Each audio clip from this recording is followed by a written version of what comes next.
The squatter smiled as the police told her it was a civil matter. Sarah couldn't believe it. Her house, her father's house, was gone.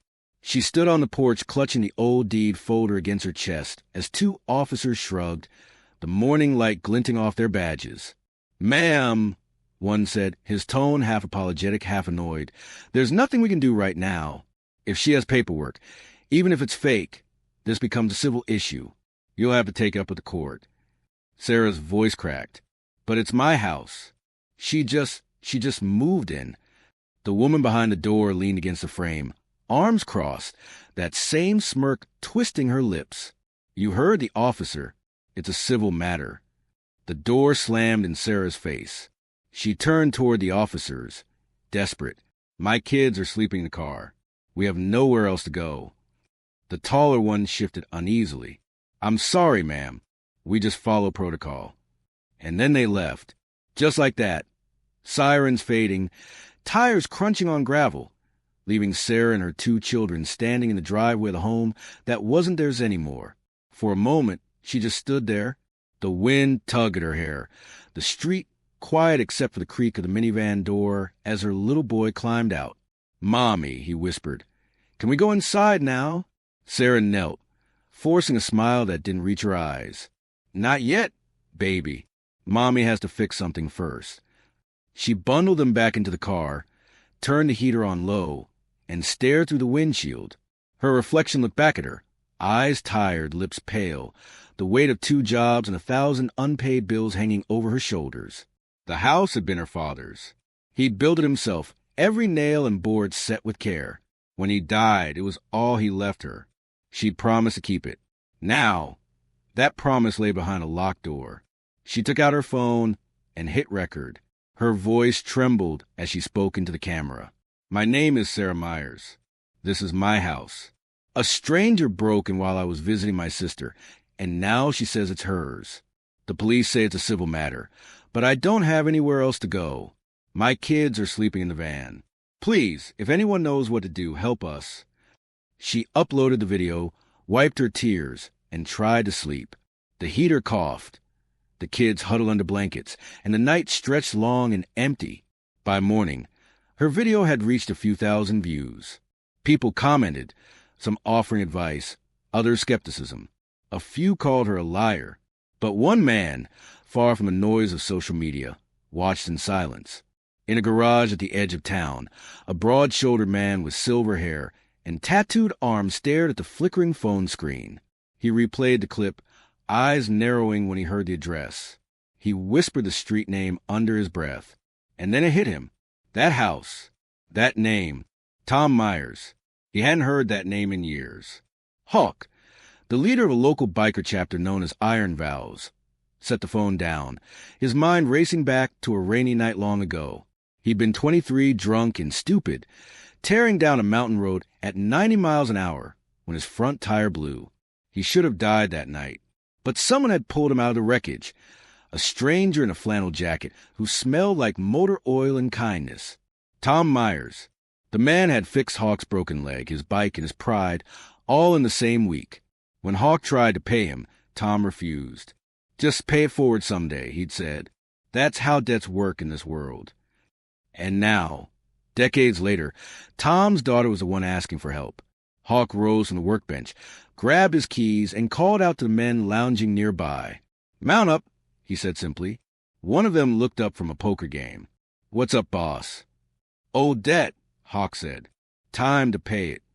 Back in the minivan, Sarah was reading the comments on her post. Her hope was fading fast.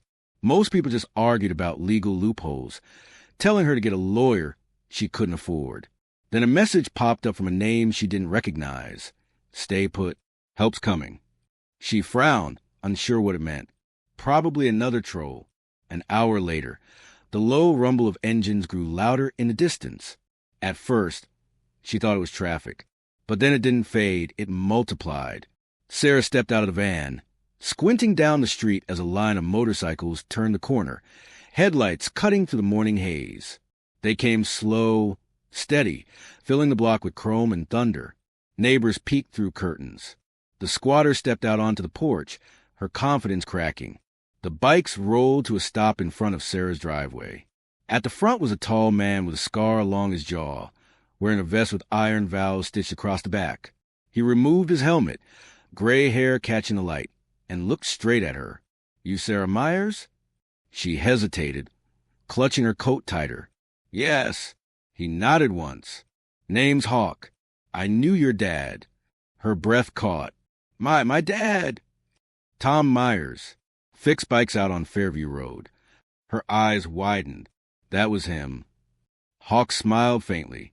"Yeah, he saved my life once. Said I'd know when to return the favor. Guess that time's now." He looked past her, toward the house. "That her?" Sarah nodded. The squatter stood frozen, half hidden behind the screen door. Hawk turned to his crew. "No one touches a thing. We do this right." He approached the porch, boots heavy on the steps.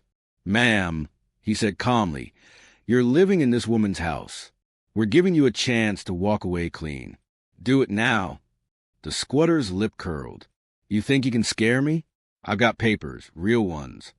"Fake ones," Hawk replied, "and a record long enough to wrap around that smug smile twice."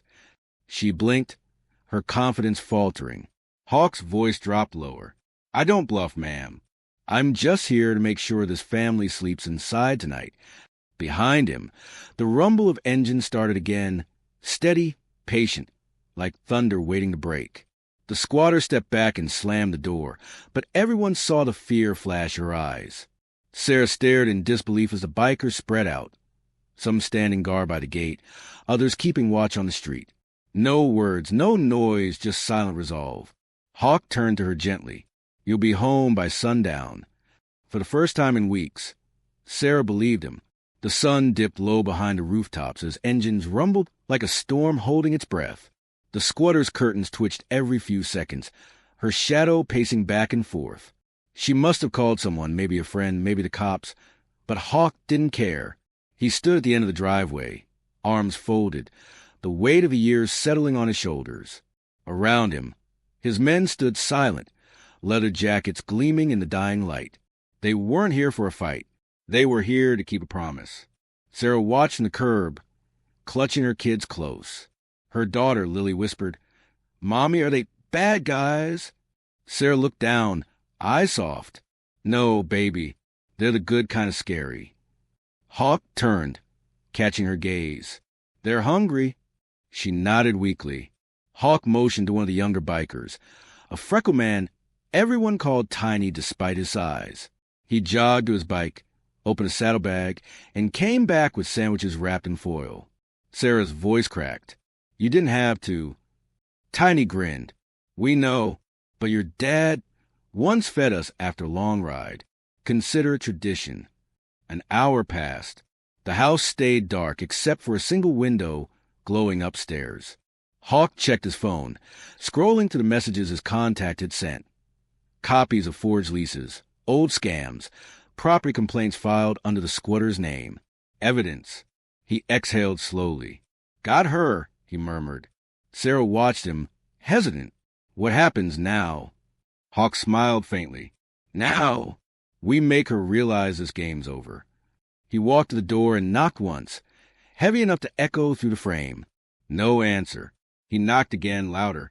Finally, the door opened an inch, the squatter's eyes flashing with anger. "What now? You gonna break in?" Hawk's voice was calm. "No need. I just emailed every document you forged to the local precinct and to your landlord from your last rental. They've been looking for you." Her face went pale. Hawk leaned forward, voice dropping low. "You've got two choices. Leave tonight on your own, or wait here until the cops come back. This time for you." Behind him, the rumble of engines started again, not as a threat, but a promise. A warning for men who'd seen too much to be ignored. The squatter's bravado cracked. Her boyfriend appeared behind her, muttering something Sarah couldn't hear. They argued for a moment. Then he grabbed a duffel bag and stormed upstairs.